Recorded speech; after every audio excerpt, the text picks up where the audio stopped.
తెలుసుకోవాలంటే దేవుడి కథ వినాలా? భయం అంటే ఏంటో తెలియాలంటే దేవర కథ వినాలా?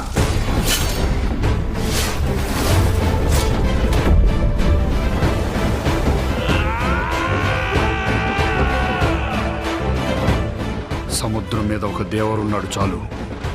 కొండ మీద ఇంకో దేవరుని తయారు చేస్తే అది మీకే మంచిది కాదు బైరా.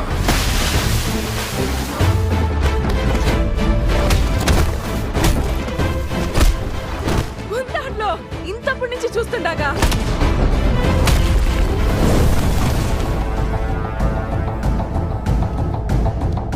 ముందుండేవి మంచి రోజులు కాదు దేవరా. మన అనుకునే వాళ్ళెవరు మనోళ్ళు కాదు. సముద్రం ఎక్కాలా, సముద్రం ఏలాలా?